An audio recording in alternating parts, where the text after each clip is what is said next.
This is Ramik Shinobi, and today I'm going to narrate third and final part of What If Good Naruto found two summoning contracts. If you enjoy this video, please like, share, and subscribe to this channel. And for more exclusive and spicy content, follow me on Patreon.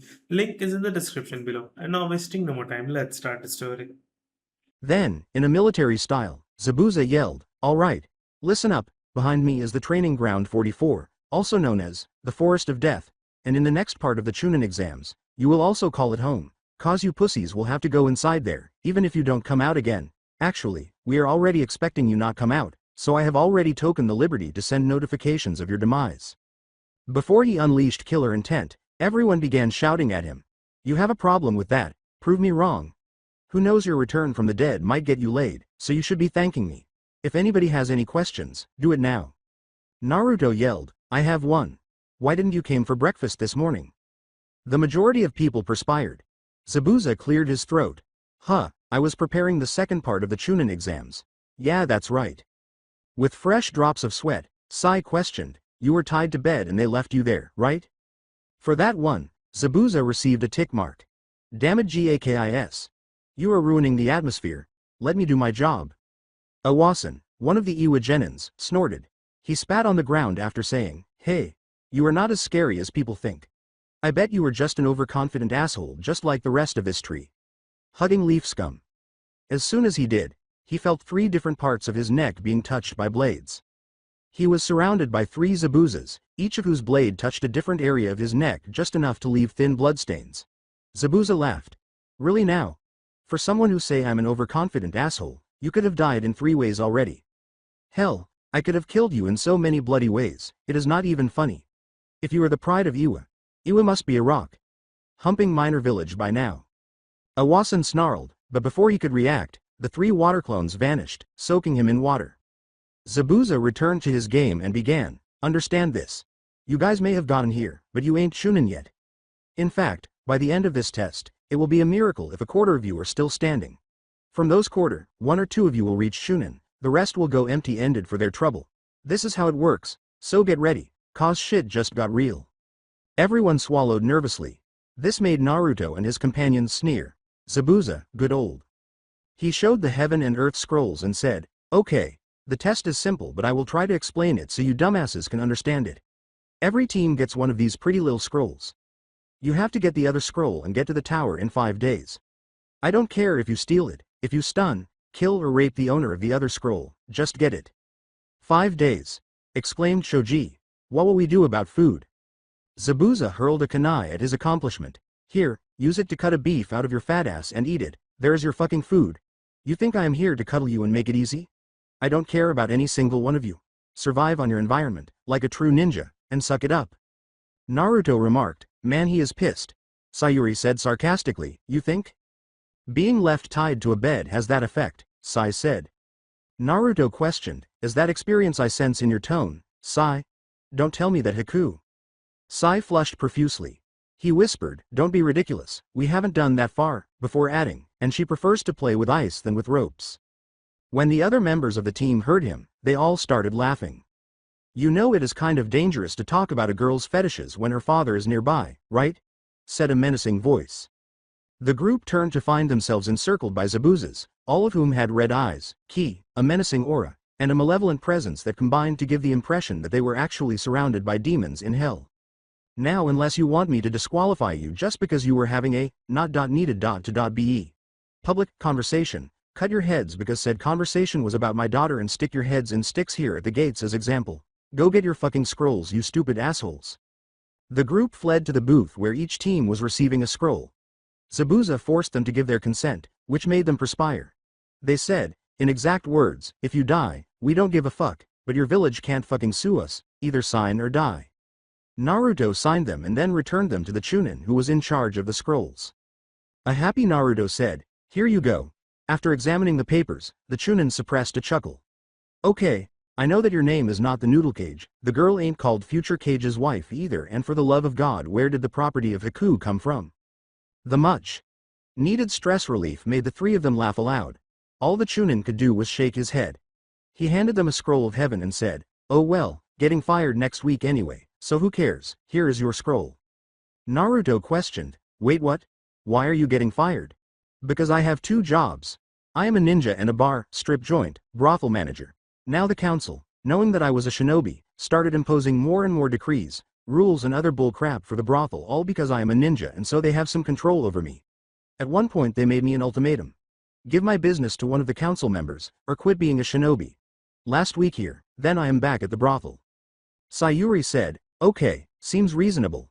Due to their difficult lives, many ninja made use of brothels, which were quite common. You want to know the best part?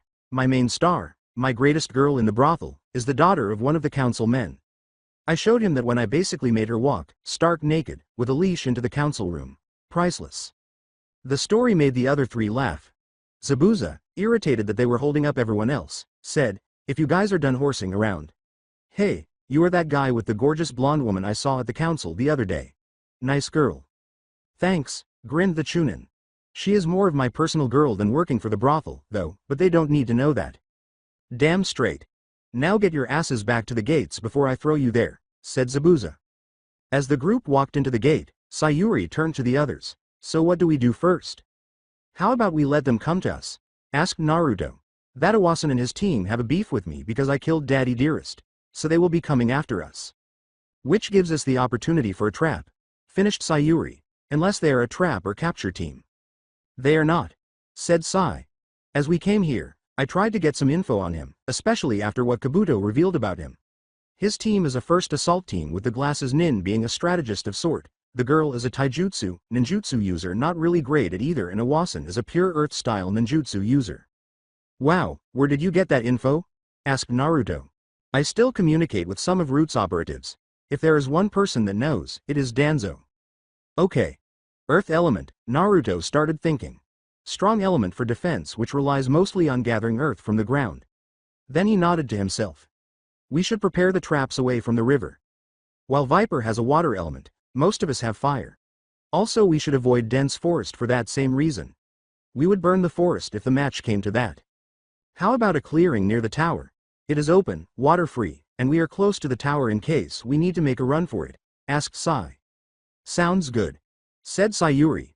Hey guys, yelled Hikari, already inside the forest after the gates had opened without them realizing. On the move. The test already began and Viper is already up ahead. This made the group sweat drop. Your partners should learn more patience, Naruto.san. Naruto looked down, ashamed. Let's go, before they make it worse. The others nodded, willing to spare the blonde ninja from more embarrassment. With the IWA team. Are you sure about this, Maworu?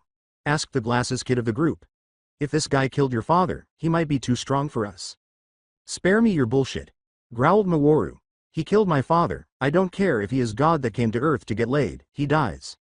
Whatever you say, Star of Iwa, said the girl of the group sarcastically. Maworu huffed in annoyance. He hated his team. Kudo Thorn was a nervous bookworm, short, wearing glasses, and revered him as a god, like most of Iwa, because his family were crucial on the foundation of Iwa. But his second teammate, Anastasia Thorn, despised his existence, claiming he got everything on a silver platter. Can you believe the bitch did a victory dance when news of his father's death came to Iwa?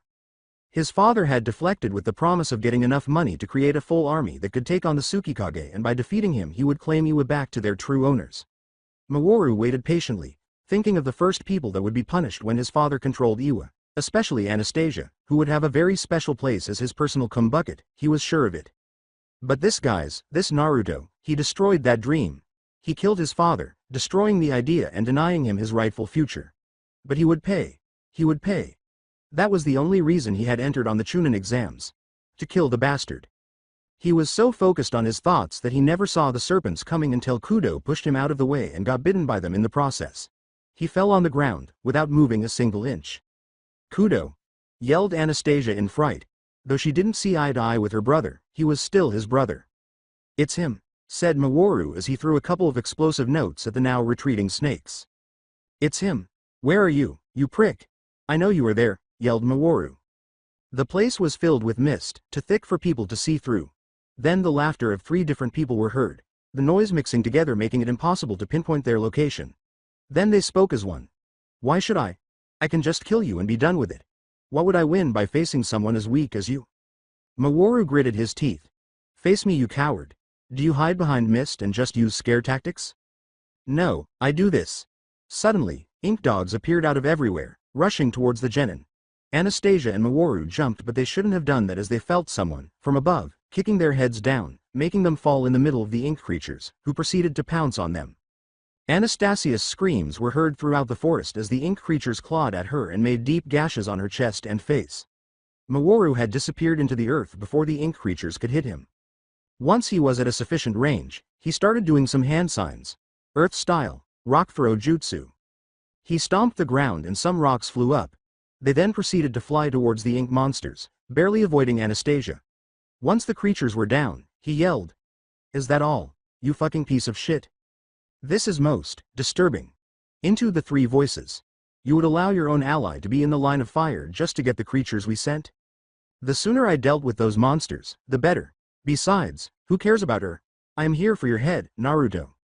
"Very well, if that is what you wish." Suddenly, he felt a kick to back of his head, followed by an uppercut on the front. With the mist hiding the enemies, the attacks hit with no form of defense to stop them. As he was launched in the air, he felt someone grab the back of his head and throw it head first into the ground, where he hit. "Aw fuck!" yelled Maworu as he felt his head almost burst from the impact. He grabbed onto it just as someone kicked him in the stomach, making him hold his knees trying to protect it, and groan cause someone kicked him in the back. "Look at you, you are pathetic." Into the voices. "I am here, I am there, I am everywhere, yet you can't see me, you can't touch me, you can't kill me. How amusing to see such brave nin to show his true colors." Maworu coughed blood. He could only gasp, "True colors? You are weak, foolish and naive." Into the voice. "Even when fighting for revenge, we need others to help, for they are the ones that can make it easier to do what we must and stop us if we are going too far. They are the ones that will make us see reason and to accomplish our hopes. You are far too stupid to understand such concepts. For that, you shall die here." "Wait," yelled Anastasia as she got up. She was wounded, deep gashes on her left arm, leg and side of her face, bleeding profoundly. "If I give you our scroll, will you let us go?" There was a pregnant silence, not even the mist moved. Then silent voices seemed to enter a whispery discussion, rapidly talking to one another. Finally the reply came. "Very well, throw the scroll to the three at your right, then leave. We shall not hunt you." "Oh, okay," said Anastasia as she advanced towards Maworu. "He is the one that has it, I'm just gonna get it." "Anastasia, you dumb broad. Don't you dare give them the scroll. Don't you have any pride?" yelled Maworu. "Pride is death," whispered Anastasia. "My brother suffered that already." "Yeah, about that." Into the voice. "The poison was merely a paralyzing agent that wears off after a day. He will be fine tomorrow." Anastasia seemed to brighten at this. "Really?"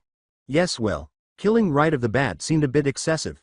Into the voice, sounding sheepish, which was weird considering that there were three voices at the same time.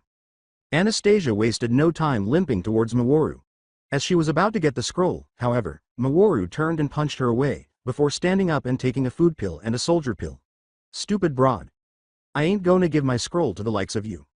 "You idiot, they will kill us," yelled Anastasia. "Didn't you just hear?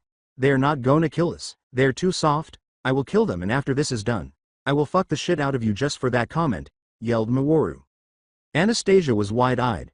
Sure, she hated the guy, and she knew that he hated her, but to hear someone say that they will rape you, or that they wish you were raped, hurts. "Yo dude, that is going too far," yelled a voice in the mist, now clearly distinguished. It was male. "Naruto. Do you want us to be found? Stick with the eerie voice mode," scolded a clearly female voice. "You just did the same mistake," said yet another male voice. Maworu, however, pinpointed the position of the first voice. "You're mine, Earth style, rock throw jutsu." The rocks flew towards the place, but from there a shade jumped, being lost in the mist again. "Oh there, that was a bit too close," replied Naruto. "So our trick works no more. Shame. Oh well, I did want to face you in battle." "Me too. I will have the pleasure of destroying someone that not only killed my father, but looks like that Kami forsaken yellow flash," yelled Maworu. Naruto then appeared on his front, the mist rolling off with everybody thinking he does look like him. "You seem under the impression that you will win," said Naruto with a smirk. "Whatever could make you say so?" Maworu grinned. With that, he bit his thumb and did a number of hand signs, summoning jutsu. A poof of smoke later, a human-sized lizard appeared beside him. "The funny part is that it's pink," said Naruto as he looked at the lizard. The lizard was Barbie pink, with big eyelashes and too much eyeliner, white powder on its cheeks, blood red really shiny gloss and the biggest sultry grin. When Maworu turned to see, he groaned. I had to summon the fucking kabuki. Maworu-chan, it has been so looning, replied the lizard, in a tone that while sultry was in no way, shape or form female. Why do you never summon me? Because you are lame as fuck, yelled Maworu. Ew, that is so mean. You are so mean, you don't understand how fragile a maiden's heart is. Scolded the lizard. Especially a sweat little girl like me, a flower in her youth. Finally, no one could contain their laughter anymore and they fell down laughing. Even Anastasia, while injured and scared, couldn't contain her laughter. See what you have done. Now no one takes me seriously, yelled Maworu. Yeah, I didn't know we had an audience. Konnichiwa, yelled the lizard, ignoring Maworu. This made a new round of laughter issue. Sayuri had fallen from her branch and holding onto a tree while laughing. Anastasia was holding onto Sayuri, still laughing her ass off. Sai was laughing while holding his stomach and Naruto was on the ground, hitting it with his fist as he roared in laughter, his partners rolling around him in similar manner. Would you stop embarrassing me? Yelled Maworu. Naya, so mean, yelled the lizard. Why do you have to treat me like that? Naruto, seeing a golden opportunity, decided to have a bit of fun of his own. Yeah, Maworu. A girl deserves to be praised and pampered. To be treated like a true goddess. Right, yelled the happy lizard. Maidens so deserve. Indeed, continued Sayuri, knowing where Naruto was going with this. The maiden grown more beautiful and refined when showered by love. You should show her your own. You truly understand how I feel, yelled the lizard. See, all I want is a bit of love. With that, the lizard tried to kiss Maworu, who jumped away in fright and ended on the ground. Get away from me, you freak. The others laughed even louder at his face. How could you? That is too much, to call sweet, precious me, a freak. I can't take it, my heart aches too much.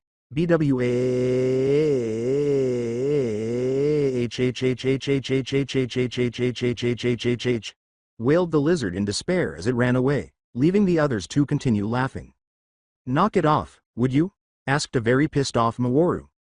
In our defense, it was funny as fucking hell, laughed Naruto. Maworu gritted his teeth.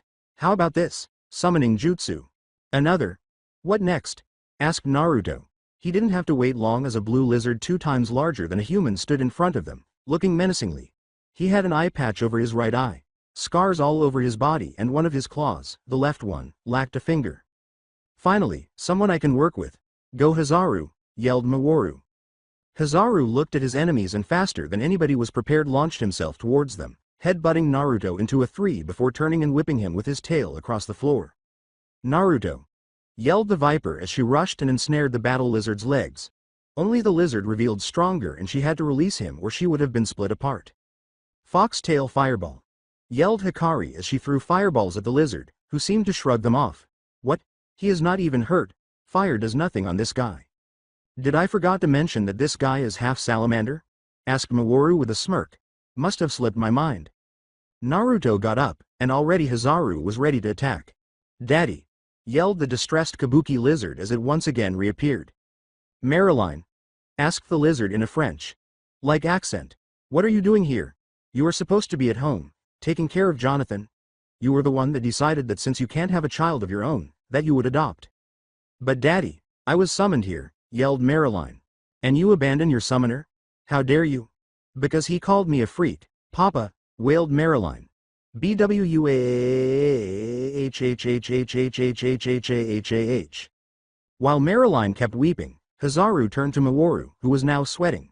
You know, Maworu, there are 2 things in this world that will make me mad no matter what. Rape and my little baby crying. And you just made one of them happen. Wait, yelled Sai, seeing a golden opportunity. He did threaten to fuck the shit out of his teammate after finishing us. Now Maworu was white as a ghost as everybody nodded. The old battle lizard turned to Maworu and said, I see, anything you want me to write on your tombstone? The forest was treated to a loud amount of yelling after that.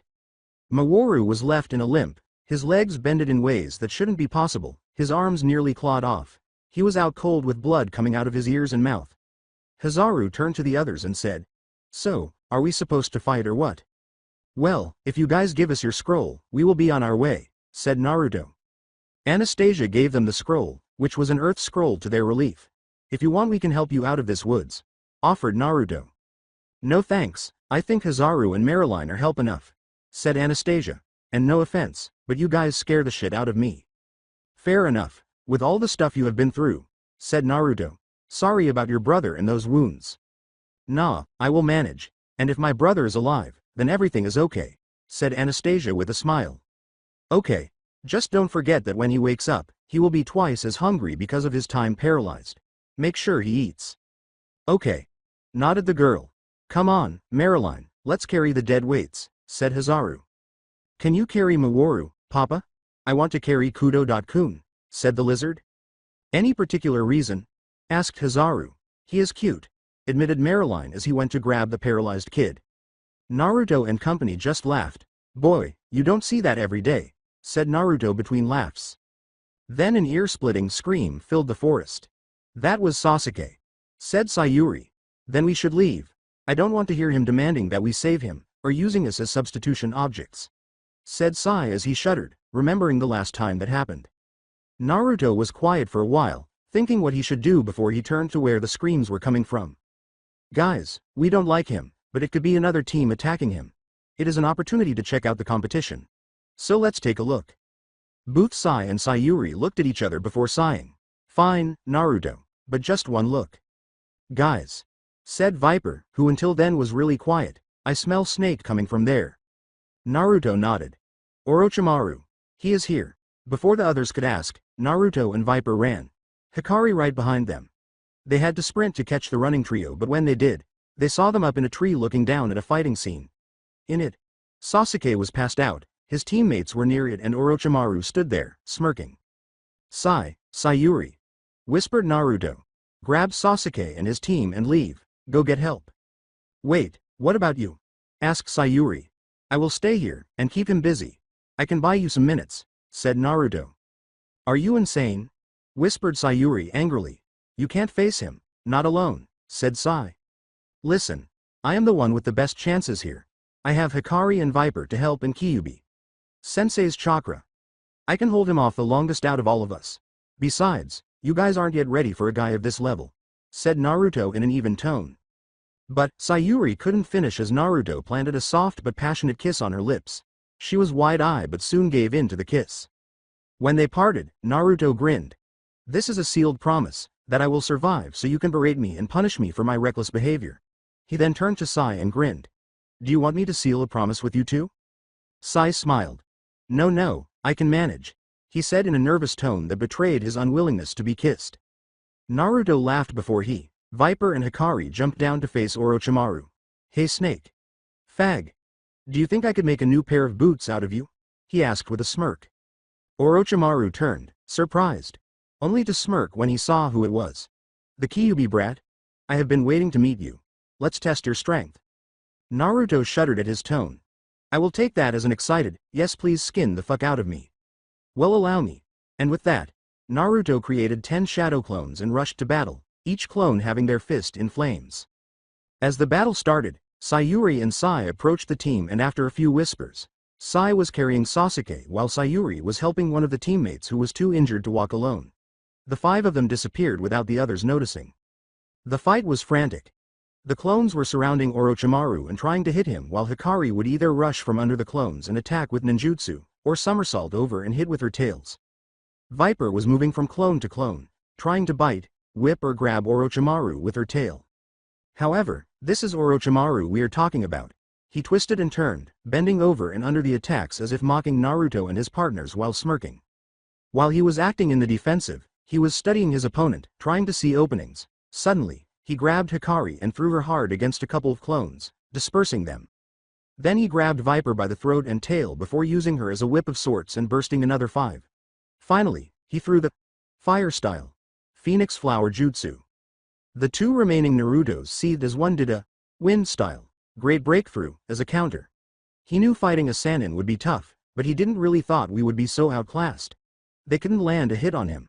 Time to pick up the speed, thought Naruto, as he did a plasma style Plasma Volley. Orochimaru was surprised when a volley of bright orange blast flew towards him. So much so, that he was hit by the volley, only to break apart in mud. Fuck, he knows Earth Clone. Cursed Naruto as he looked around. I'm starting to hate that technique. Kukakukuku. Naruto.kun, such an amazing technique, said Orochimaru as he appeared above him, in a branch before he jumped down. Plasma, I have never heard of such element. Can I take a guess and say it is Kyuubi's little present? Naruto seethed at the annoying queer. Calm yourself. Kyuubi? Asked Naruto. He wants you mad. When you are mad, you are sloppy and predictable and easier to defeat. That is what he is planning. Thanks, said Naruto as he readied himself. Orochimaru raised an eyebrow at this. He was surprised that the kid was, just a second ago, getting really angry and now he was calm. Not only that, the kid was trained and very well, he had to admit. He was definitely past Chunin level and made the battle interesting. He wouldn't admit, but he enjoyed fighting powerful people, and Naruto was coming close to it. Both jumped to one another, each throwing their hands at the other. Serpents and snakes met in midair, coming from their sleeves. The battle was violent and bloody, making both sides disperse. Serpents, Naruto.kun? You sided with the serpents? What? You expect me to join the white-ass snake club? I don't swing that way, said Naruto with a smirk. Orochimaru actually laughed at this. Naruto, you get more and more interesting each minute. I don't know if I want you to find me interesting, shuddered Naruto. Too creepy if you ask me. Orochimaru didn't ask, cause he ran towards Naruto, a sword coming out of his mouth as he did. Naruto saw this in time and leaned back, making the sword pass right above him before he tried to uppercut Orochimaru, who also leaned away from the attack and gave him a roundhouse kick to Naruto's temple. Mystic Arrow! Yelled Hikari, sending a flashing arrowhead towards Orochimaru, who cut it with his sword. Only to yell in pain when he felt someone bite him in the leg. Viper was grinning to herself until she noticed something. Wait, he tastes like mud. The fake Orochimaru crumbled as a new one appeared, still blade in hand. You will have to do better than that. How about this? Chidori! Yelled Naruto as his hand was filled with lightning. Then he rushed towards Orochimaru and the two engaged in battle, blade hitting lightning, neither gaining the upper hand. Naruto looked behind Orochimaru as he kept fighting. Come on girls, I can only hold this for a few more seconds. 5, 4, 3, 2, 1, I'm out. Naruto jumped back just as the yell of "Foxtail Fireball" was heard. Orochimaru yelled in pain and turned only to find Viper's fangs in his face. While the white jerk screamed in added pain, Viper jumped near Naruto and began enchanting. Water style, Water Serpent Strike. Chidori, said Naruto as he trusted it into the water snake. Collaboration Jutsu, Hydro, Chidori Serpent Strike. The water serpent now had lightning surging through it. It roared as it rushed towards Orochimaru, who took the attack head-on. The strange part was, he was smirking. After the attack, Naruto went to check the place and saw a snakeskin. Damn it, he escaped. Is he still around? Asked Naruto, panting. No, he is gone, but at least we got him running, said Hikari hopeful.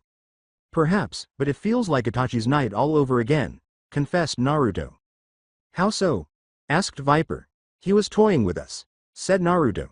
Studying our movements, but above all, he ran, but not from us. The two girls were confused until they saw the arrival of a very pissed Anko and a very worried brothel-owning Chunin. What were you thinking? The yell startled the life around the area as animals fled from there. There wasn't a living being that didn't know what or that didn't fear it. A woman angry. Well? Yelled Anko as she tapped her foot impatiently. In her front was her, son and his two summons looking down, trying to avoid looking at her face. We were just trying to protect the others, said Naruto. Orochimaru was here and we didn't want him attacking our friends. And you face him in open combat? Are you out of your mind? Did you really think you had a chance? Asked Anko. Well, I thought we could stall him long enough for you or anyone else to arrive and help, admitted Naruto. And it worked too, said Hikari. You shut up, yelled Anko pointing at the fox, who instantly hid behind Naruto, trembling from the look in her face. You and the serpent are no better, couldn't you have stopped him? Instead you encourage him. But it was either that or risk that he attacked the others, tried Viper. We at least were able to stall him. And what if you hadn't been able to, huh? Asked Anko. What then, huh? She then rubbed her hand through her hair. What do you think your mom is going to say when she hears of this? At this point the Chunin next to her decided to have the worst of timings. I know this may rub in the wrong way, but if he were my kid, I would be damn proud of him for holding back a Sannin. His face was implanted on the floor beneath him due to the brain duster from Anko. Proud you say? Proud that he almost died? Is that of what we should be proud of? Should Emo's moms be proud cause they almost committed suicide too? Yup. It rubbed the wrong way. Groaned the Chunin on the ground as he tried to get up. As for you, when you are out of this exams, we are having a talk, you, me and your mom. She needs to know what sort of trouble you are throwing yourself into. Hey, that is going too far. Yelled Naruto. I admit that this wasn't the best of plans, but it was a do-or-die situation. Sai and Sayuri were not ready to face a Sannin and Sasuke's team was too out of it. He has a point. Said the Chunin. And what does Sasuke and his team matter for anyway? You could have left them to be the decoy, yelled Anko. And he lost the point. Said the Chunin. At that point Zabuza appeared, looking pissed. Damn snake got away. White-ass bitch is fast. He then turned to Naruto and said, by the way, good job holding him back, Gaki. As soon as he said that, the Chunin said a low, ooh, and looked at Anko who had a murdering aura around her. Naruto snickered a bit with his two summons and Zabuza looked confused at Anko. What? I am sorry but the motherfucker is fast. I swear I will get him next time. We will have this discussion later at home. Right now you need to get to your team Naruto before something happens, said Anko. About that, he won't need to worry about his team anymore, said Zabuza. Why not? Asked a nervous Naruto. Cause they're coming over right now. Look behind you squirt. Pointed Zabuza to a tree where Sayuri and Sai landed. Sayuri exclaimed, Naruto, with relief as she leapt to her feet and gave the poor bastard a hug. Sai exclaimed, you are all right. With obvious surprise. You were facing Orochimaru and you were all right. Naruto mockingly asked, what, you wanted me dead or something, Sai? No, it's just, this is Orochimaru we are talking about. I was worried you didn't make it, said Sai. He pointed to Sayuri and remarked, and I wasn't the only one. Sayuri continued to embrace Naruto without replying. He was stunned when she looked at him and slapped him in the face while he was laughing and running his hand through her hair. She was crying when he turned to face her. Naruto stared at her in disbelief as she yelled, never, never do that again, at him. Sayuri's tears were hurting him more than the slap or Anko's words. In his heart, every drop felt like a sledgehammer. He approached her slowly, gave her another hug, and whispered sweet nothings to her. What's up with her? Shouldn't she be happy that he survived Orochimaru? Sai, however, approached Zabuza. Zabuza shrugged, but the Chunin put his fist in his mouth as he stared at Anko, who was glaring at him and challenging him to speak. At any rate, you pipsqueaks need to go to the tower now, or get the scroll. We will be patrolling the place to see if we can find the white fag, said Zabuza. Anko slapped the Chunin on the back of the head after he said, yeah, don't be reckless now kiddos, you guys are too funny to die. Anko gave the order, get going shrimps. The team nodded and scurried. Naruto couldn't resist asking, hey, where is Sasuke and his team? As they were leaving. We left them in a clearing to the north. They should be able to make it out alive, Sai replied. Sayuri turned away from the other two and said, who cares about them anyways? We should get out of here before any of us dies? Naruto merely scowled without responding. There was more to Sayuri's situation than her mere fear of his death back there, but he had no idea what was going on with her. He wanted to know what it was, but he wasn't sure and wouldn't press the issue. They continued to move quickly and silently through the forest, with no one speaking because everyone was on high alert. They had no trouble getting to the tower. Sayuri breathed a sigh of relief, finally. Naruto inquired, you okay? With a worried tone. Sayuri merely glanced at him before lowering her gaze. Yeah, I'm fine. Just glad we are out of that forest. Naruto shrugged and said, if you say so. Sai pointed to the large text on the wall and said, hey, guys, did you read that text? It is missing words. Lacking strength, lacking wisdom, what is this about? Naruto said, maybe the answer is in the scrolls. He opened both of the scrolls and said, let's try it out. This is weird, it's a seal. Sayuri shouted, drop it, it's a summoning seal, after realizing what he was doing. Naruto dropped it quickly, coughing at the smoke from the fucking scrolls. Iruka stood in front of them when it stopped. A stunned teacher exclaimed, Wah? Already here? Before noticing the team. Sai? Weren't you with Sasuke? Naruto remarked, seems like people don't keep up with the news. Too hard to explain, Iruka.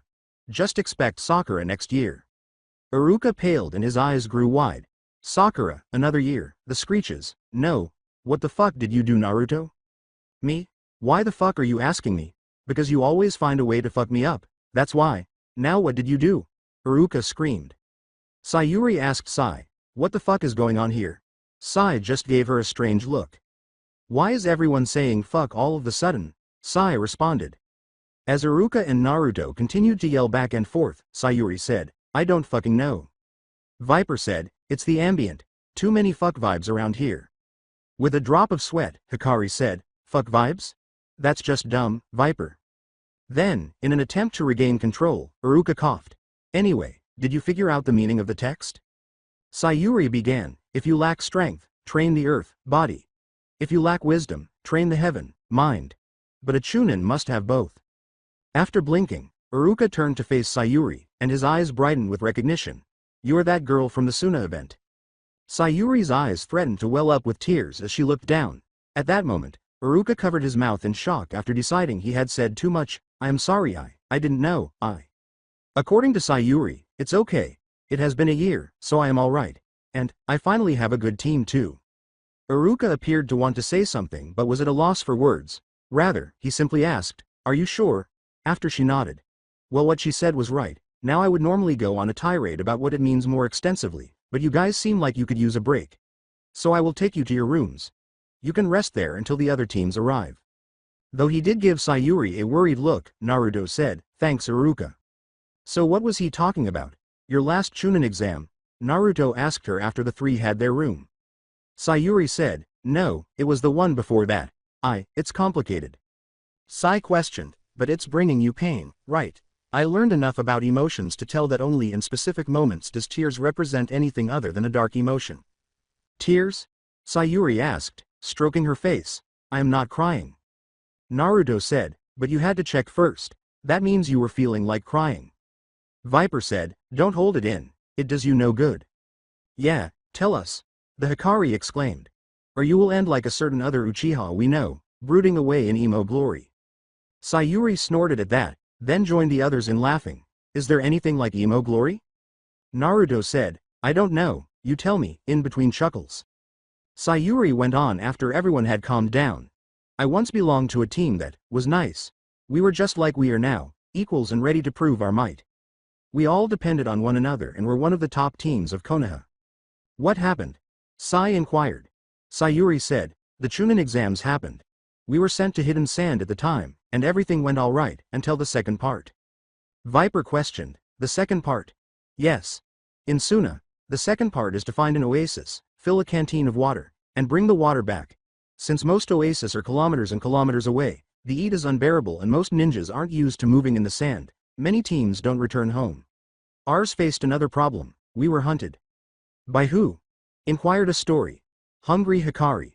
Sayuri answered, by a monster. Wearing the symbol of Iwa.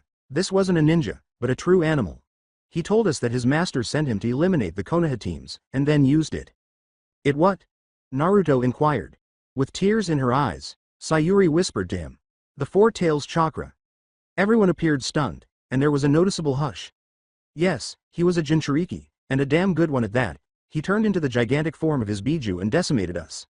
I tried my best, but me and the others were far too inexperienced, far too weak to even scratch him. He pulverized us, and at least 3 other Konoha teams. Sai inquired, so how did you survive? Sayuri said, by luck. I was lucky that when he attacked me, I was sent away and knocked out. He must have assumed I died. When I woke up, I was alone. I tried to find the others, only to find pieces.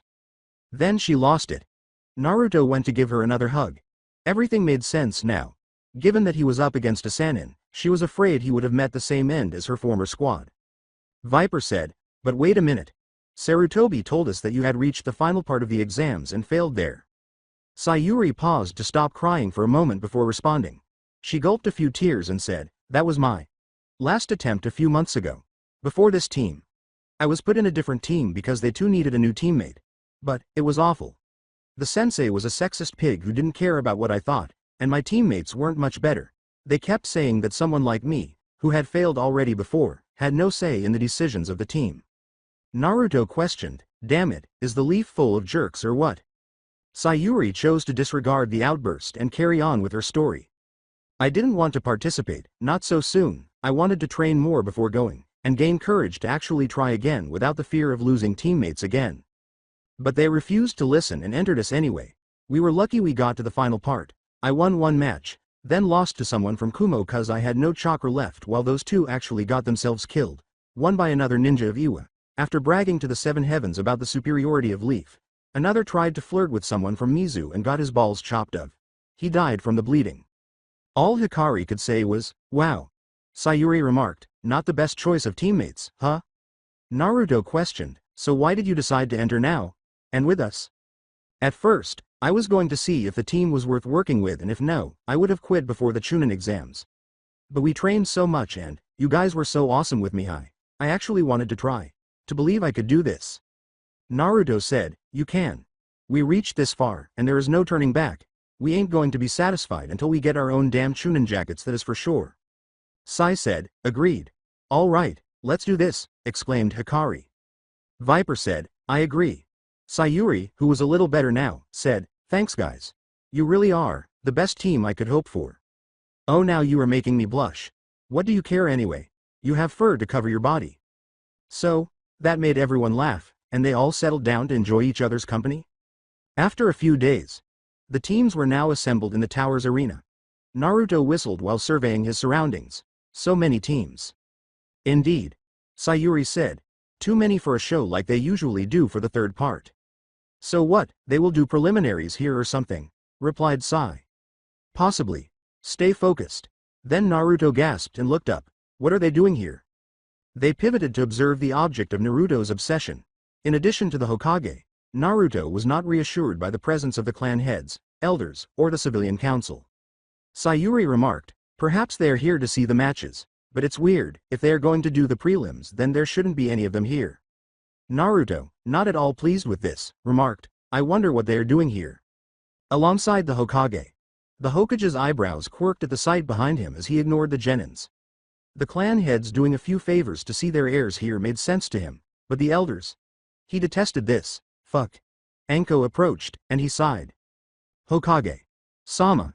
Anko was greeted, why are they here? Show some respect, you, Sarutobi said, enough. They're here to supervise the Uchiha's fight. Something about making sure the last of his clan is alright. As the Chunin, the same one we all know about, asked, why the hell did you accept anyway? Tell them to fuck off. Anko simply shook her head. You, Kaharu screamed angrily. It appeared that another councilman was prepared to murder. The Chunin joked in a laid back manner, hey, how's it going prude, still yelling your lungs of I see. Redden, what you did to Pearl was an outrage. How could you turn her into your toy? And parade her in front of her own father? Angry spit from Kaharu. You are the ones that harass me all the time, besides your daughter didn't seem to mind the same treatment last night. Redden defended himself. While Kaharu was stunned, there was a terrible silence during which Redden only now realized what he had said. He nodded to each of the people he spoke to as he said, I better get out of here. Hokage. Sama. Anko.san. Clan heads, they watched in laughter as he turned and fled as the now enraged elder threw various objects at him and continued to yell for his head. Hokage. Sama, I demand that man pays with his life for defyling my daughter. Sarutobi patted Kaharu's shoulder and said, there, Kaharu. If I know Redden, then it was surely a consensual act. Outside the tower, Redden was just taking a breather when he heard a scream. He turned to see Sarutobi running, followed closely by a furious Kaharu. Run Ruydin, she is possessed. There was no need to repeat it to Redden. The antics simply made everyone else sweat. Can somebody get those three back so we can start this? Replied Hayate. You nuts? Hoo. No way. I like to live, thank you very much. With a sigh, Hayate cleared her throat. Fine, I will get them. After a short while. So now that we are all behaving civilly, Hayate turned to give Kaharu the evil eye while still in his crotches and wearing ligament wraps. Let us continue with the Chunin exams. But first a word from our sponsor. Naruto couldn't believe it. His partners shrugged when he asked, we have a sponsor? A voice asked, are you tired of being oppressed by those fucking prudes at the council? As a picture of a man who appeared to be downed appeared on the screen. The man nodded. Would you like to unwind from their presence and have a good time? The man nodded once more before indicating that he didn't have much money by pointing to his pockets. Low on cash? Acknowledged the man. Don't you worry, come on down to Raiden's. Followed by a massive complex filled with music and colorful flashes. It then displayed bottles of various drinks and said, we have the best booze. The best gals. A few women in bikinis were then seen laughing and posing for the camera. At the best prices. And you don't have to worry neither, as we have the best security in town too. The man, who was now sitting on the couch with a beer in his hand, nodded enthusiastically when he asked, "And tell me, does the idea of getting a bit of revenge on the council seems good to you?" Well, look no further, cause while those old ass prudes are bragging away at the council, their daughters are free game at Raiden's, and you know what? Some of these prudes hide the greatest pearls, huh? It featured numerous stunningly beautiful women who left most men speechless, some fainting from nosebleeds, and council members in a rage as they witnessed their daughters wearing less than dignified attire.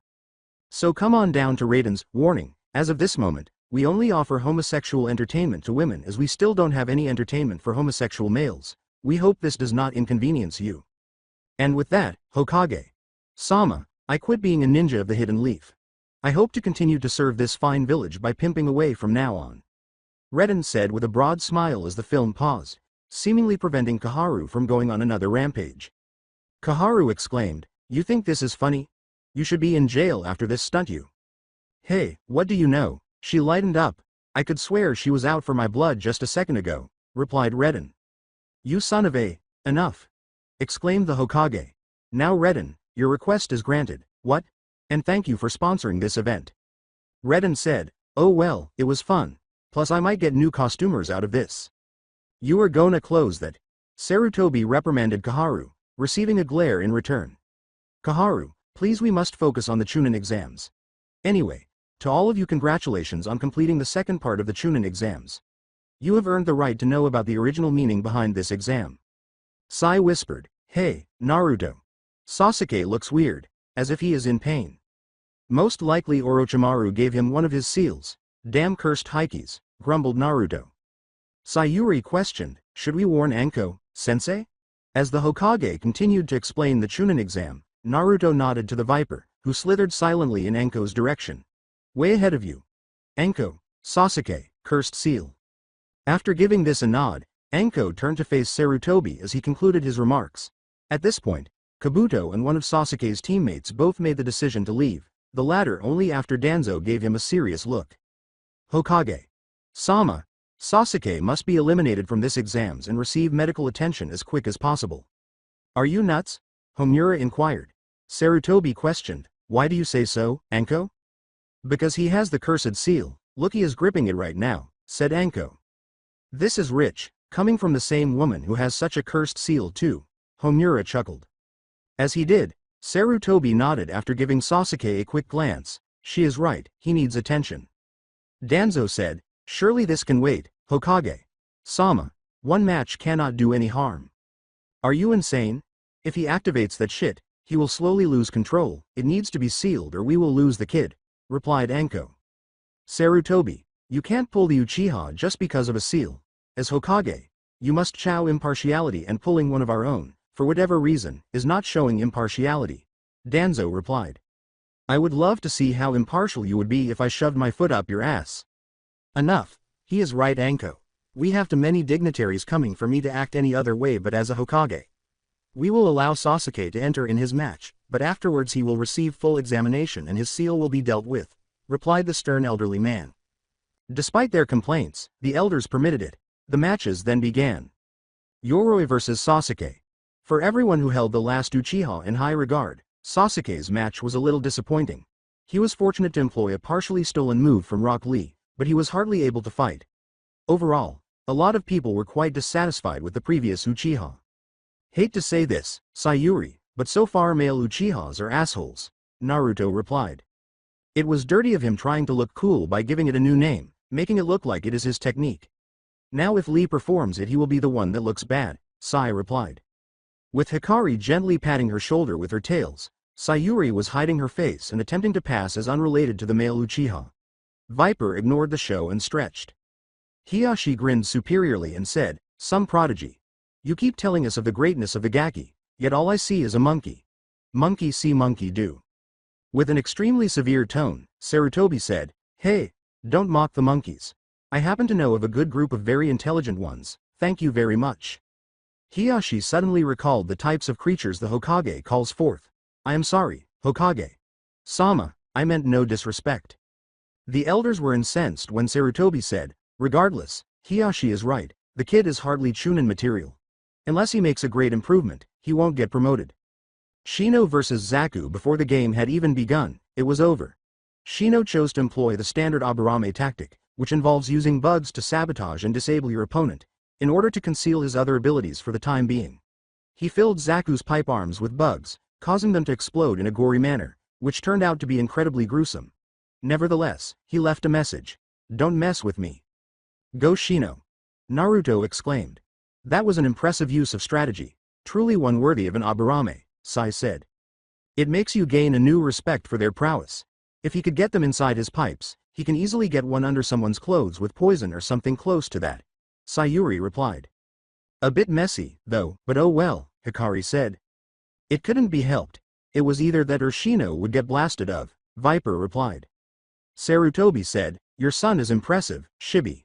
Shibi's monotone voice said, thank you, I am very proud of him. However, if you looked closely at him, you could see a faint line of a smile. Masumi versus Konkuro. The next battle was strange. Masumi restrains Konkuro and threatens to break his neck after first making his body rubbery. Then Konkuro is a puppet instead of Konkuro, and the real Konkuro is a mummy in disguise. Konkuro then prevailed after the puppet crushed Masumi's bones. Naruto said, puppetry, it shouldn't be taken lightly.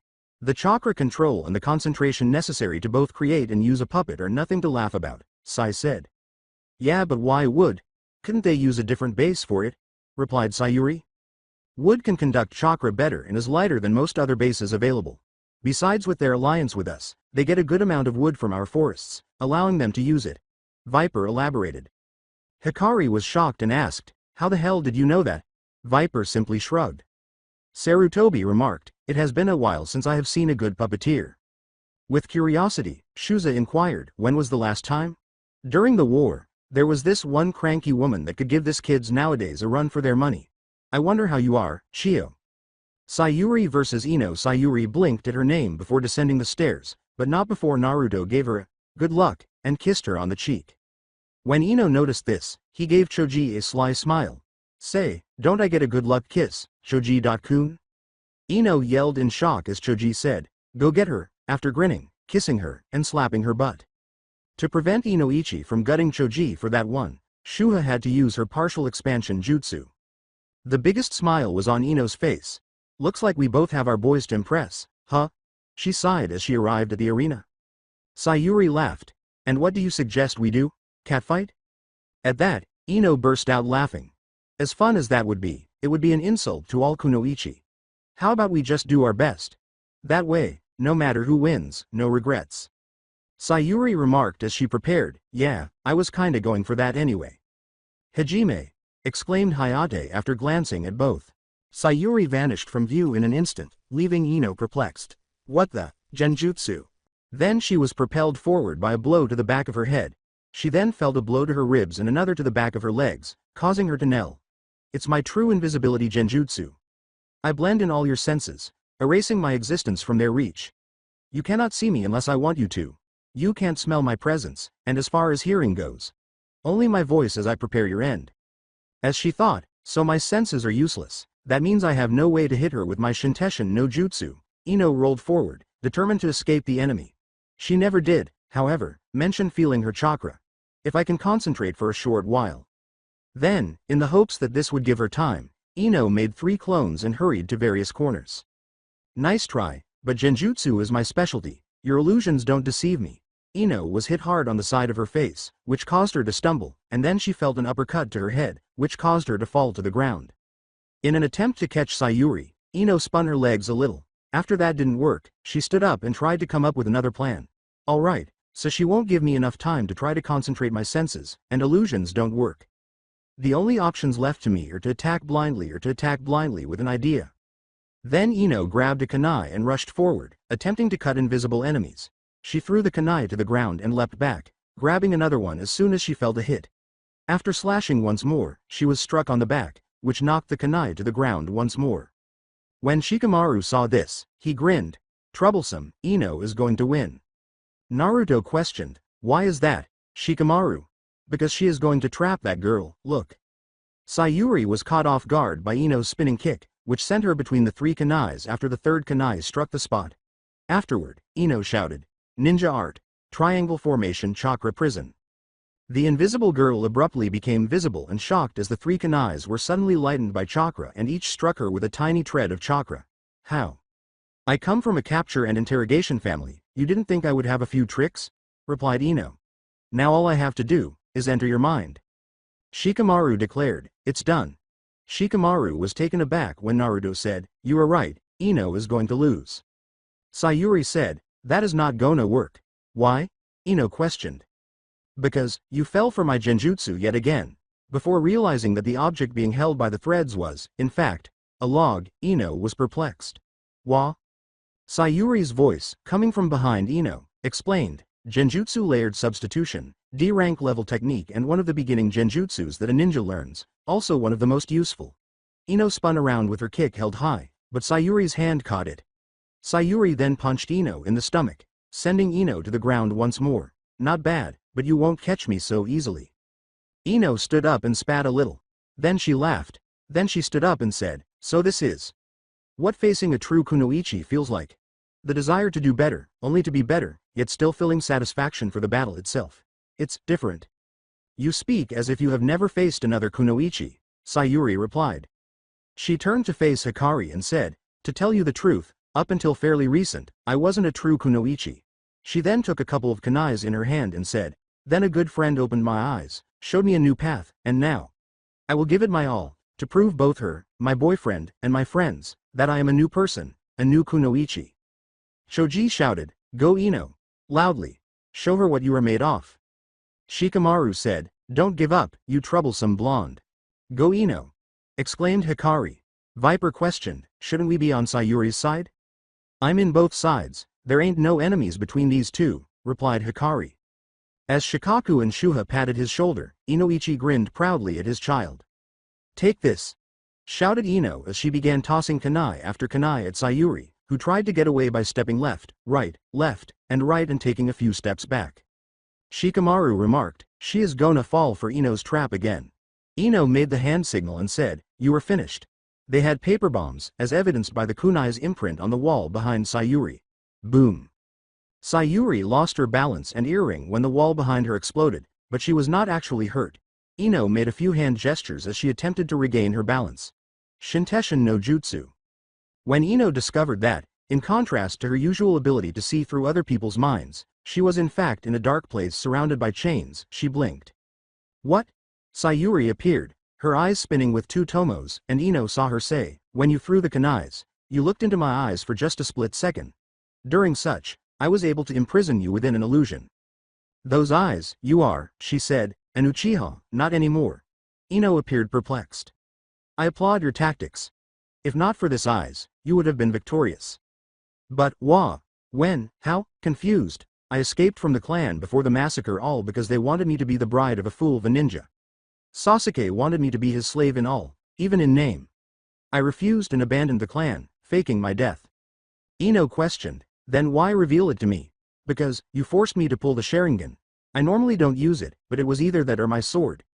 And I wouldn't be able to stop myself from killing you otherwise, it's just the style I am used to. Ino indicated that she understood by nodding. Why keep the illusion up, why not just finish me off? I wanted to observe what would have happened if I had not put you under the illusion and allow others to see it too. You are one hell of a kunoichi. Before frowning, Ino grinned. As Ino attempted to create a chakra surge, she said, Sharingan or no Sharingan, this is an illusion. Sayuri then punched her stomach, halting the chakra buildup without causing enough pain to shatter the genjutsu. I cannot allow you to release this yet, Ino.san. First I got to win the match. Sayuri then gave Ino a head chop, causing her to faint. Hayate said, winner, Sayuri. She just faced a bad opponent. Sarutobi said, she did well, Inoichi. Inoichi remarked, this will be good for the new Ino. The way she is now, she will take this loss to heart and train to become stronger. So I couldn't be more proud. I just don't understand how was Sayuri able to trap her in the last genjutsu. Sarutobi grinned. The others didn't know how, but he did. Her Sharingan was used so quickly that he doubted anyone else saw it. Sarutobi remarked, let's just say she has a few hidden tricks. To meet her teammates, Ino sulkily ascended the stairs. I'm sorry guys, guess I am not advancing. Shoji put his arm around Ino's shoulders and said, "Calm down, Ino. You were great, and let no one tell you otherwise." Troublesome. He is right, you just got a bad opponent. Genjutsu was the worst enemy that could have gone against you. Ino said, "No, I needed this. If Genjutsu was really so powerful, then definitely I need to work on defending myself against it. That will be my top priority once out of the exams." As Naruto was embracing Sayuri, he burst out laughing and exclaimed, "That's our teammate." Sai grinned and agreed. The normally composed girl only blushed and grinned as a result. Tamari vs Tenten. Similar to Sayuri and Ino, this match was one that made you feel sorry for one of the competitors while also inspiring a great deal of respect.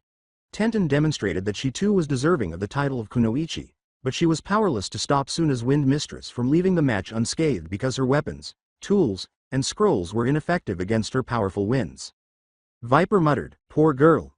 Sayuri remarked, "She deserved a more honorable match than this." "There is no honor in the shinobi world. This proves it. She never stood a chance," said Naruto with sadness. "Yes, though you still have to applaud her never giving up attitude," Sai replied. Kejiro vs Sai turned to face the blonde-haired child wearing a face mask, who was the Kejiro. In this exam, he was Sasuke's final teammate. "What keeps him here? Kejiro, Kejiro, Kejiro. Where have I heard that name before? Although I am aware that he is rude, I am unable to recall what his specialty was." Naruto said, "You okay, Sai?" After grinning at Naruto, Sai said, "Please tell me you won't give me a good luck kiss." Sai moved forward to the arena where his opponent was waiting, while Naruto simply roared with laughter at that one. "Not the weapon department, Kejiro. No weapons other than the standard. His body doesn't appear to be built for fast fighting, but he also lacks muscle. Not the taijutsu masters back then, but I can't seem to recall what his area of expertise was." "Hajime!" exclaimed Hayate, and Kejiro immediately began hurling kunais at him while leaping around.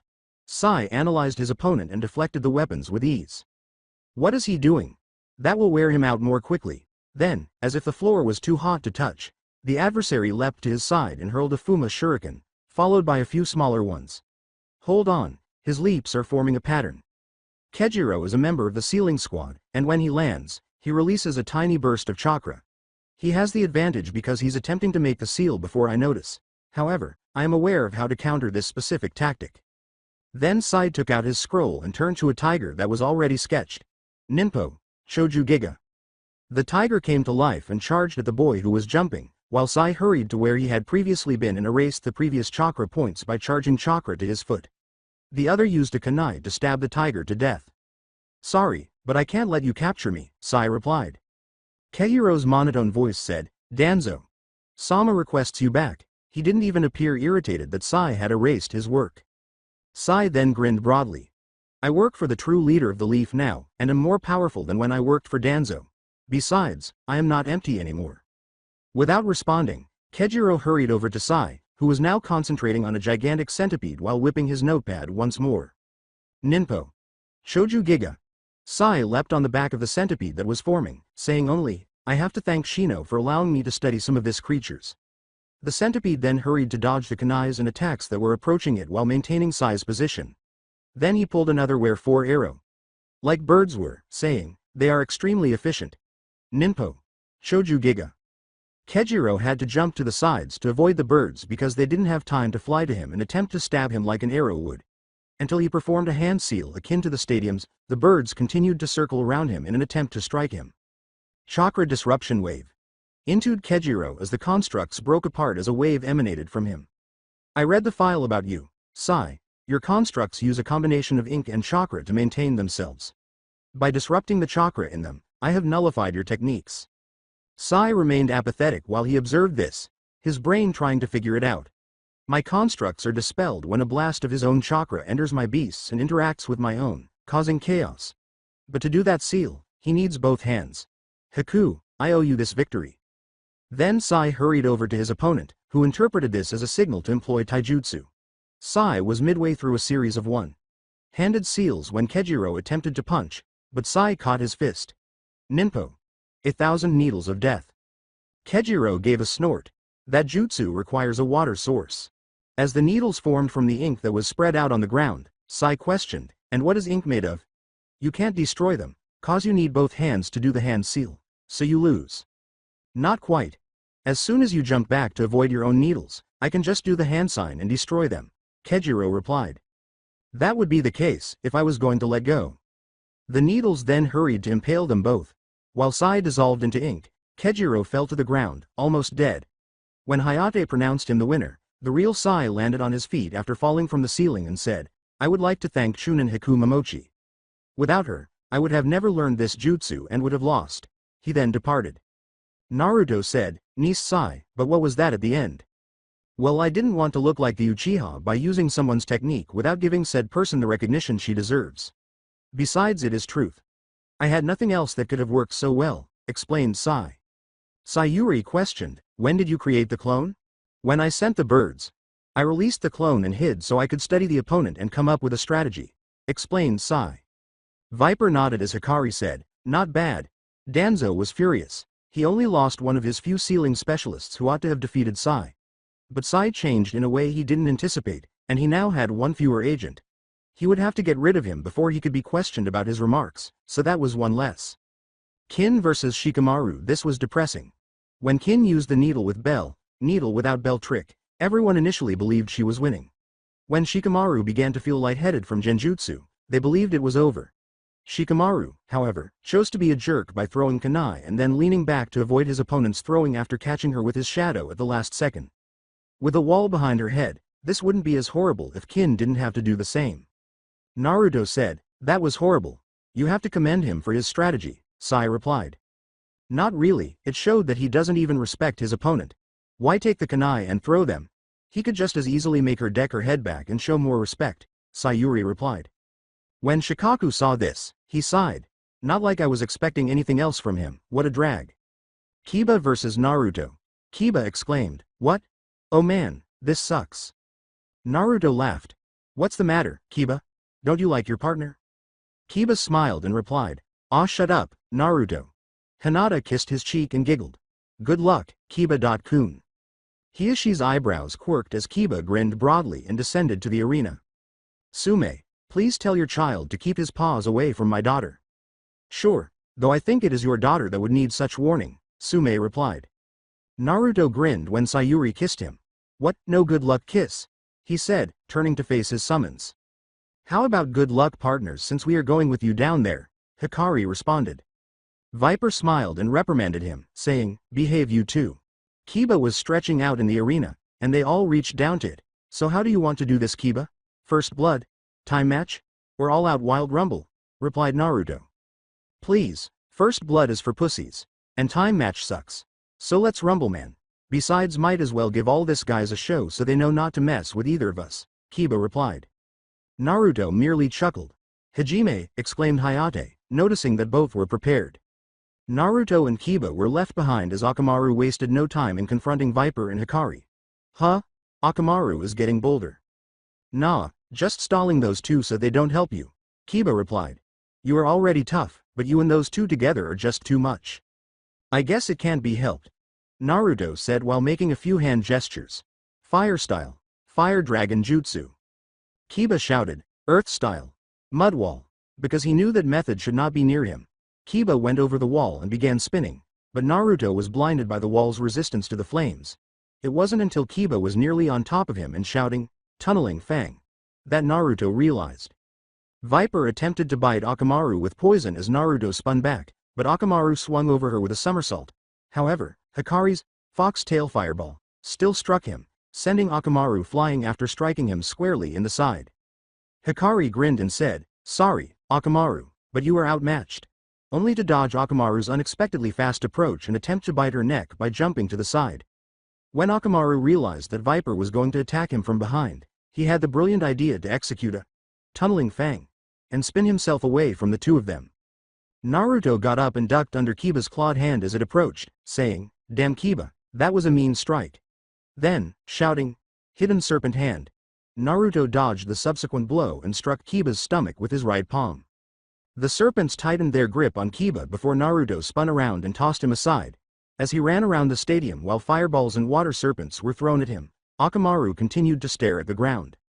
As she continued to shoot fireballs at him, Hikari questioned, damn, he got fast or what? Viper said, keep him running, I got a plan. He thinks looking at the ground will stop him from being caught on my eye technique, but he is wrong. I didn't just hurl this water at him for nothing. Right. Hikari agreed as she continued to shoot and Viper followed Akamaru. Viper stood up and her eyes flashed as the dude came to rest in a puddle created by the jutsu. Akamaru began to lose consciousness and felt lightheaded. One terrible error. After making a terrible error, he realized he could no longer bear it. Then, out of the match, he collapsed to the ground. In the midst of the field, Kiba and Naruto were dancing. While Naruto used his smart fire taijutsu, Kiba used his clan taijutsu. Kiba would try to attack by dodging the flames by mere inches, but Naruto would stop him. They continued in this manner until Kiba completely vanished. Wah! Was all Naruto could say before being grabbed by the foot and lowered until only his head was emerging from the earth. This ain't good. As he came out, Kiba said, "No shit. Headhunter jutsu. Any last words, Naruto?" Naruto grinned and said, "Yeah, I do. Shadow clone with paper bombs." Kiba leapt away, his eyes widening. A huge hole was left when the ground exploded. In the center of it, Naruto materialized, cracking his neck. Nice try. Kiba said, "Damn, there goes plan A." Akamaru opened one eye and grinned as Hikari and Viper approached to make sure he was out.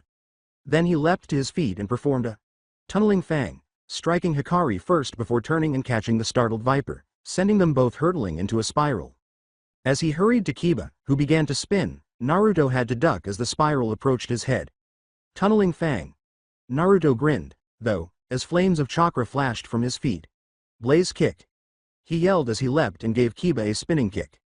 Still reeling from the assault, Hikari saw Akamaru approaching her while still circling in midair. She exclaimed, "Talisman spell," since she had no other choice.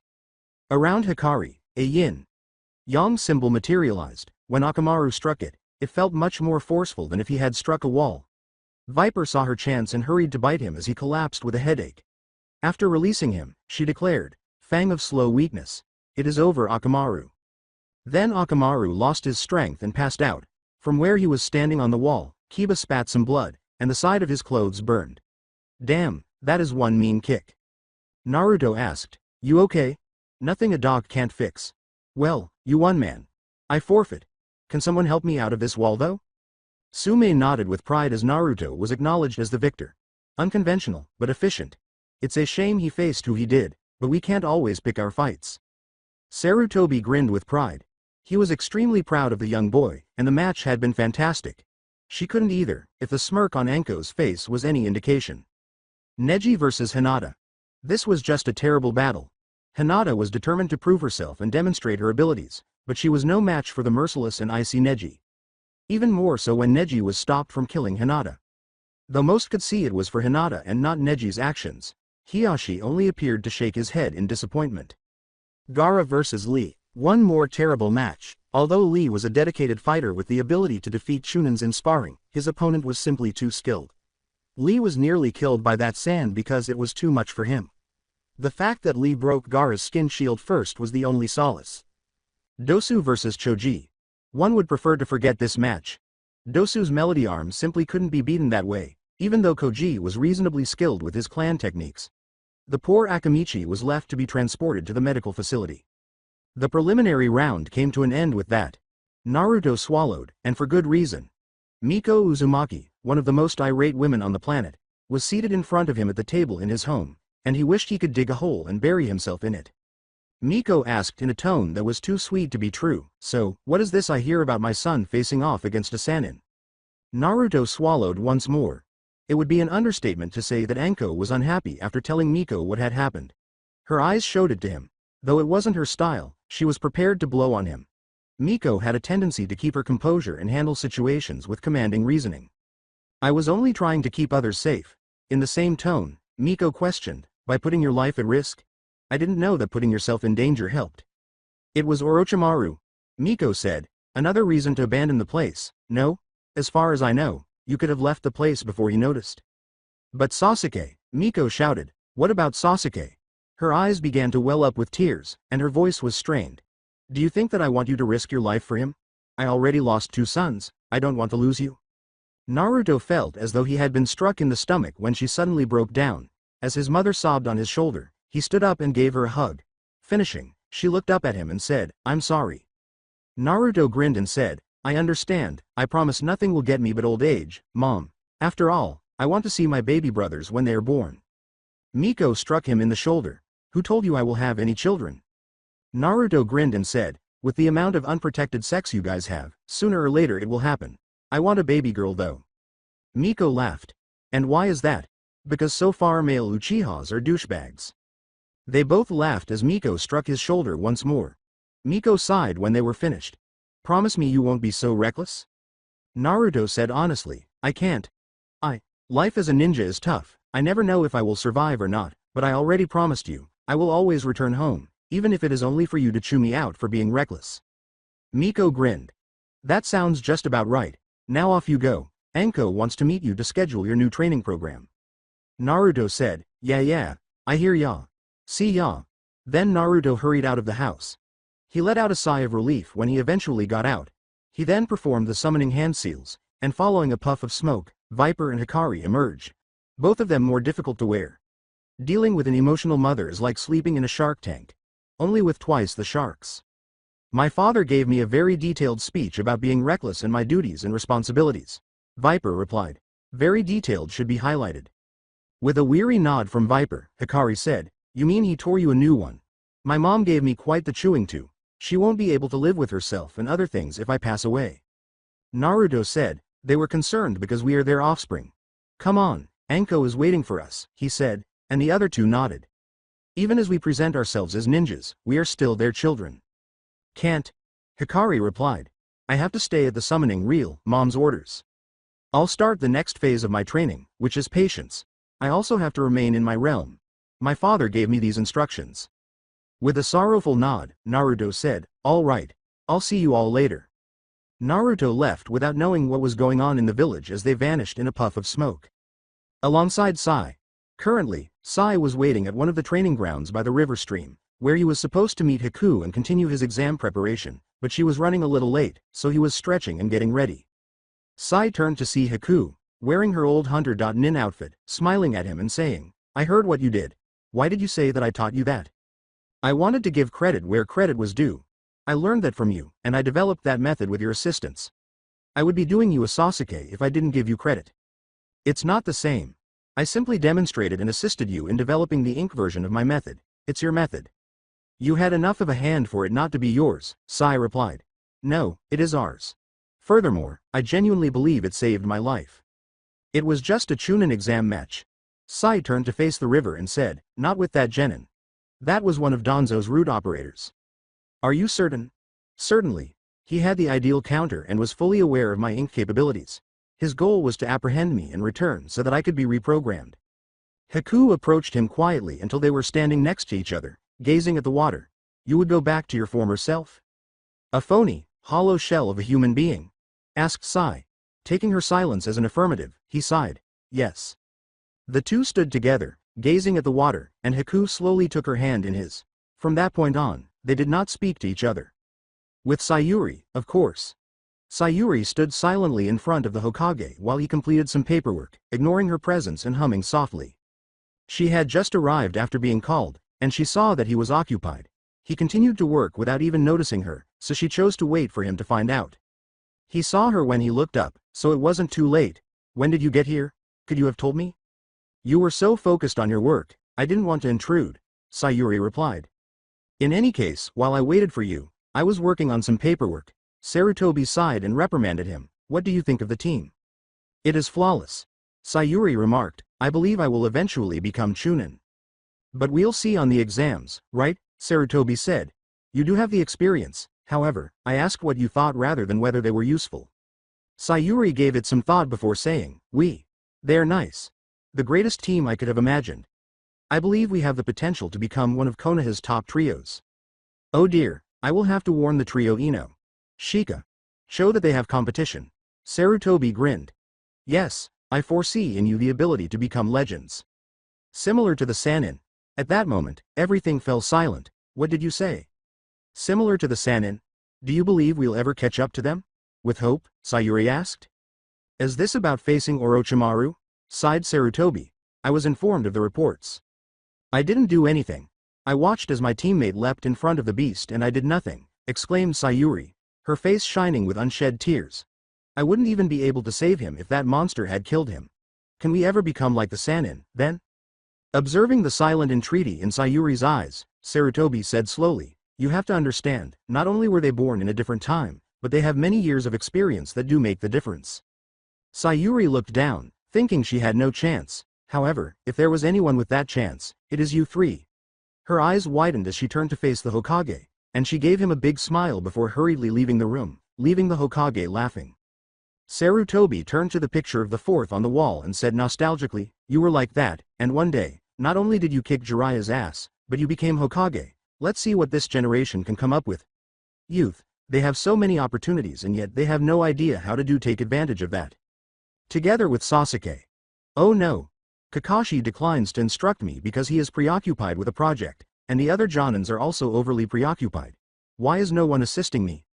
Sasuke was furious because, in addition to having the seal, which, incidentally, gave him some kick-ass power, sealed after guaranteeing his advancement to the finals, he also had to deal with harsh criticism of his battle and the fact that no one had offered him any assistance for the finals. What should I do at this point? Perhaps I could help. And what can you help me with? Sasuke asked, turning to face Danzo as he emerged from the shadows behind him. You're merely an elderly cripple. With a neutral expression, Danzo retorted, an old cripple with experience and resources that most don't. And believe me, you will want my help, once I show you what I have. What do you have, too? Sasuke asked haughtily. Sasuke's eyes widened when Danzo removed the bandages from his eye, exposing his Sharingan eye. How did you believe that Kakashi was the only one? Danzo smirked and said, let me train you, Sasuke, because I'll give you the strength you need to beat Itachi Uchiha. Before he grinned, Sasuke said to himself, all right, I'll let you teach me. Alongside the Hyugas. As he walked around his daughter, Hiashi said, you have ashamed me. Hinata sat down on her knees while her father circled her. The Hyuga elders grinned as they sat outside of his circle. I tired.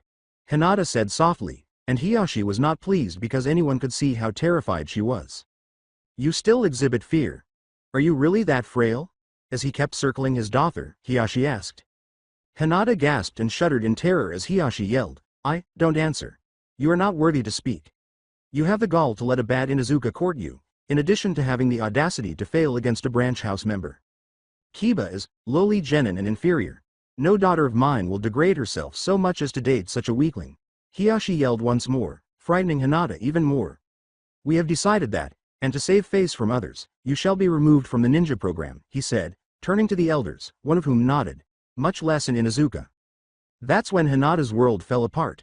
Being a ninja was everything to her, and after falling in love with Kiba, she gave it her all to make sure she wouldn't let him down. Now, it was all in vain. Hinata paled at the marriage contract and its implications. As such, and to preserve our Byakugan, you shall be branded with the caged bird seal. Hiashi added, and to ensure that we are still a superior clan, I have arranged for you to marry with the son of the daimyo. No! Hinata screamed as two of the elders grabbed her as she attempted to flee. With a nod from a servant, Hiashi called out, bring the seal expert here. It is your fate, the one you chose when you decided to go against our will. Another servant entered at that moment and announced, Hiashi. Sama, the clan head of the Inuzuka is here to speak with you. What is the woman's desire? I'm too busy to go see her, Hiashi remarked. As he walked away, the servant said, oh, she is not going to like that. When the door opened again and the servant entered, Hiashi turned to face his daughter, who was still having difficulty. And what should I tell her? An impatient Hiashi responded, tell her that I am too busy dealing with a weak link of the clan to deal with her. The man moaned as he walked away once more, oh, she is definitely not going to like that. After scowling at his actions, Hiashi turned back to his daughter and waited for the seal's master to arrive. At that moment, the door opened a third time. Oh, what now? He turned pale, and Sume Inuzuka stood at the door, staring at his servant with a murderous expression on his face while one hand crushed his head. The servant muttered, she didn't like it, before she sliced his neck, rendering him unconscious. Go, Mom, Kiba shouted from behind Sume. Kiba. As she fought her way free of the elder's hold, a very relieved Hinata cried out, rushing to Kiba and giving him a heartfelt hug while sobbing into his shoulders. Calm down. As he ran his hand through her hair, Kiba joked, I wasn't going to let this jackasses do what they want with you, I just went to get the cavalry. Still looking angry, Sume moved in Hiashi's direction and said, well. Who chose to grow the dick instead of the brains? Do you have to be a bully now, Hiyashi? Are you really that much of a jerk? Hiyashi responded, trying to look tough but still shaking a little. You were one to talk, after all you dedicated yourself to that when you were younger. Oh, do you recall those times? Well, if you remember those days, then maybe we can make a bit, reenacting. Sume asked with a sadistic smile, then slapped him hard in the face, forcing him to turn sideways so she could get his underwear and give him a very violent wedgie. What's up, Four Eyes? Hiyashi's girlish scream startled everyone, including Hinata, who was wide-eyed. Kiba was the only one who wasn't, and he was laughing uncontrollably. Do you recall the Four Eyes from these days? You pimpled little fuck. You were so well taken care of back then by Minato and me. Sume slapped his ass hard and yelled, "Where's your fate now, bitch?" Yeah, Mom, show him where he belongs, Kiba shouted. How is this enjoyable to you? Hinata asked. He injured you, Haim. It's his turn now, Kiba said, adding that, Mom is the best bully ever. Are you going to cry? As she flung him to the ground and pressed his face against it, Sume questioned, You gonna cry, you pussy ass Four Eyes? Stop, please stop, Hiyashi exclaimed. Why does she refer to him as having 4 eyes? Kiba inquired. I saw a photo of Dad when he was young, said Hinata. He wore glasses, very big ones. How large? Bottom of a bottle type of big. After hanging him by his panties, Sume said, Next time I see you bullying someone, I will show you who the true bully is. And what are you two still doing here? You want to join him or something? She asked, turning to Hinata and Kiba. Scoot. There was no way those two could have run more quickly. Alongside Ino. Hello. Could you tell me where I can find Choji, who is one of your patients? Ino asked, approaching the hospital receptionist. When he saw the files, the man at reception said, Let me check. Choji Akamichi, 3rd floor, bed 302. Thank you. Ino said as she ascended the stairs, carrying a few flowers as she went past nurses and doctors. When she got to the 3rd floor, she began preparing the signs, saying, 302, 302, 302, here it is. Choji and his father were laughing when she walked into the room. He was like, no, when she took his pink lunchbox, she said, no, you can't do that, 4 eyes. Your pale pussy ass will have to eat a lot more soup to get me, give it back. When Choji burst out laughing, Ino decided it would be best to keep quiet and turn to go. Miss, can we help you? She turned to see Shuha smiling kindly in front of her. Ino. With a broad smile, Choji asked. Being in front of his father made Ino a little anxious, but she said, Hi Choji. I brought you some flowers.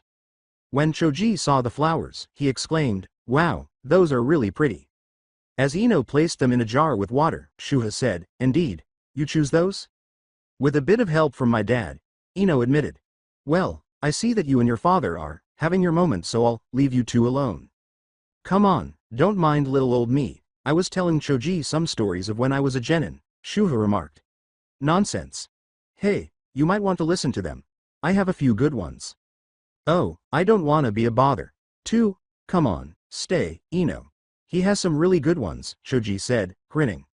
Ino grinned and said, Okay. Don't tell me you were scared to meet me, Shuha said.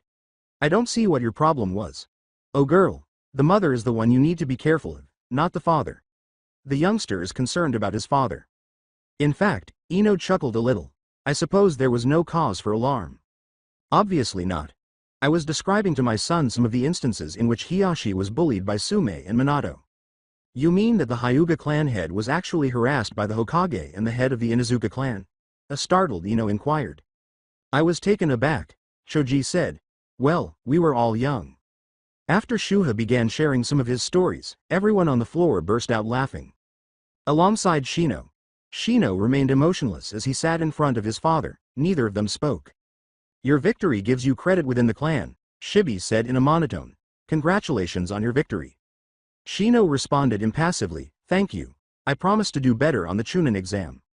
With the same tone, Shibi said, I expect it from you. Are you going to knock it off? I understand that it's the image of the clan, but we are at home. Drop the emotionless freak attitude and come eat your meatballs.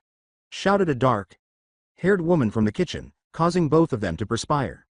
Silence returned as she returned to the kitchen. Mom can be scary, indeed, after you.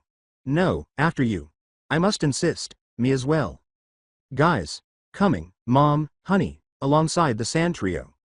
As Tamari cleaned her fan, she muttered, "We are not the only complete trio to get to the Chunin exams. Those three have skills, troublesome skills," Konkaru remarked. "Yeah, things are going to get tough, we must exercise caution." They both turned to face Gaara and said, "It is all the same. Mother will have their blood one way or the other."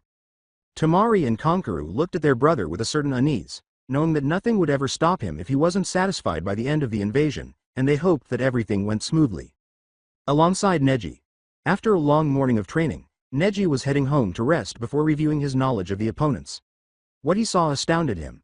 The elders were all covered in poop, dog poop, based on the odor. Hiyashi was sobbing as he hung from the wall by his poopy underwear, and Sume was laughing uncontrollably in the midst of it all. "You want some too, worm?" she shouted as she turned to face him. "Did you assault the council? If so, you have sealed your fate," Neji said, positioning himself for combat. "Kid, do you even know who you are messing with?" Sume laughed. "You'll endure the same suffering as everyone else." As promised, 5 minutes later, Neji was hanging next to Hiyashi in his own pink underwear and asked in a high-pitched voice, "Will she ever stop?" "Stop, to stop is to keep going with her," Hiyashi responded. Together with Shikamaru. While playing shogi with his son, Shikaku remarked, "You know that a lot of people are pissed at you." As he performed the following piece, Shikamaru remarked, "Yeah, doesn't mean much, I won the match." "You're not really interested in getting promoted, are you?" "No, it is too bothersome. I figured, you better put a good show for the finals, your mom will be watching." "What a drag, Tish. I suppose I'll have to begin training." Indeed. Along with Naruto. When Naruto arrived at Training Ground 44, Anko and Kakashi were waiting for him. "Hey guys. Had a fascinating discussion?" With a sickly smile, Anko asked. "What are your thoughts?" An irritated Naruto inquired. "Maybe you will learn not to do that kind of shit again," said Anko. "Right, so me and Kakashi had an idea." "You folks? This will be beneficial," Kakashi said slackly. "Mama. Here's our idea for a good and quick assassination and demolition attack." "Okay." Naruto replied. "That sounds like a combination of Chidori and Rasengan." "Yes, it is. Chidori's strength is the ability to pierce through enemies quickly, while Rasengan is known for its demolition aspect," Anko said, startling Naruto. "If you sign up for both, you have the demolition being pushed that much forward by the piercing. It is not only an instant kill, it could be used to destroy armor or barriers in your path." Kakashi replied. "Of course, this is a theory." "So, what are we going to do?" Naruto asked. "Well, Chidori is the easiest one to start with," Kakashi remarked. "You make the Chidori first, filling your hand with lightning. After that, you become a part of Rasengan's rotation. It will require a lot of power, but the outcomes should be worthwhile." "Just one problem, I can't do the Rasengan yet, I am in the final stages," Naruto replied. "Then we will use the shadow clone method of training," Anko replied. "This should take a day or two, given how far you are. Then we can try on incorporation of both into an attack," replied Kakashi. "Well, I will go get the materials for the Rasengan." Anko said, "All right, we're going to do some physical conditioning for the time being. Come on, shrimp, get moving." As they began a gentle jog, Naruto said, Yeah, I'm going." Naruto grinned to himself, "I'll be one step closer with this new technique." Alongside Sayuri. She had just arrived home and was reflecting when Miko noticed her and inquired, "Is everything all right?" Sayuri said, "I am wondering what can I learn for the exam. I just don't know what to do. I simply don't know what to do after the Hokage told me I had so much potential." "You could train the Sunshin in substitution," Miko replied. "Why would that be beneficial? Are you serious?" "I'll let you know that I killed a lot of enemies using those two jutsu," Miko inquired. "You are kidding me." "I'm not, you know, I was Sunshin no Miko," Miko yelled defensively. "Cool, can you help me with that?" shouted Sayuri. "Sure, let's teach everyone what you can do with some of the simplest jutsus." Sayuri grinned, "I'll be one step closer with this new training." Together with Sai. "I had an idea." Sai raised an eyebrow at her and said, "About the Chunin exam." Haku nodded and explained, "I thought that, if you could use your ink as water, then maybe learning water element jutsu would be good for you." "That sounds right," Sai thought to himself. "With my ink, I always have a water source, and water jutsu are quick and powerful. Where do I begin, then?" Sai was shocked to hear, "I won't be teaching you. I know some, but not that many water jutsu. A teacher is necessary. An actual one. Thankfully, I know someone who is currently available." "Who?" Me! Yelled Zabuza from behind Sai, making him jump of his skin. Hey there, Sai. Did you need to shout? Although his eyebrows were twitching, Sai asked with a phony smile. No, but it was funnier this way. Zabuza replied. Now come on, we got some training to do. I am one step closer with this sensei, Sai said with a smile. They all had the same thought at once, to get stronger. Somewhere else. You mean that he's already undergoing training? I should be training him, Jiraiya inquired. For what reasons? The same that made you leave him behind here, Sarutobi said. Jiraiya had just arrived at his office and had blown a fuse over wanting to train Naruto, so they were in his office, behind closed doors.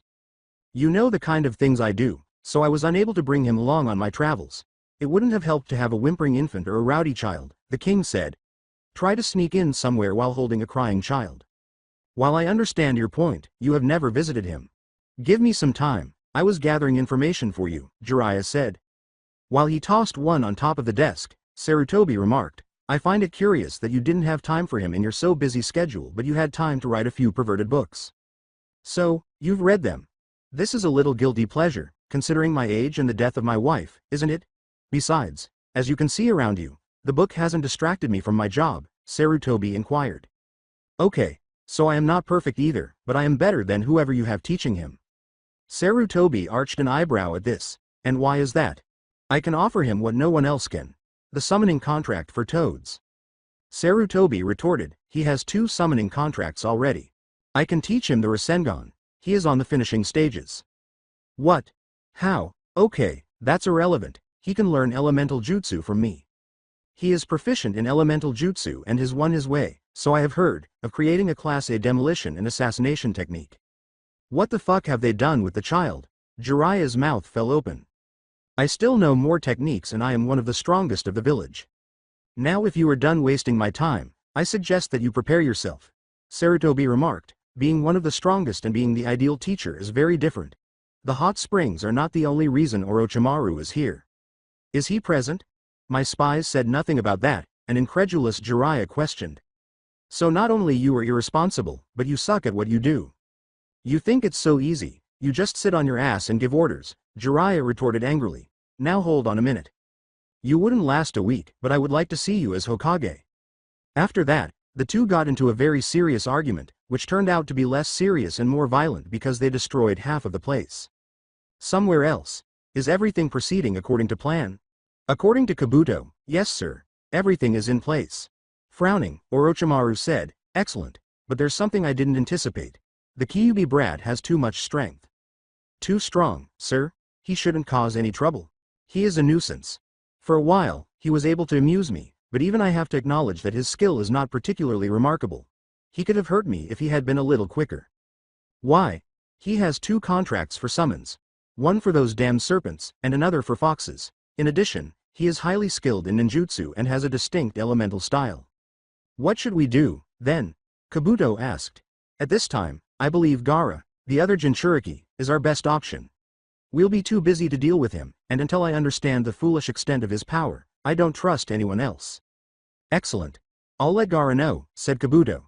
Anything else? Yes. Orochimaru said, I need you to learn as much as you can about this kid. Kabuto said, right, on it sir. And vanished. With a laugh, Orochimaru said, Konoha, you shall fear the snake. That's it for today. I hope you guys enjoyed this great story. See you in the next one.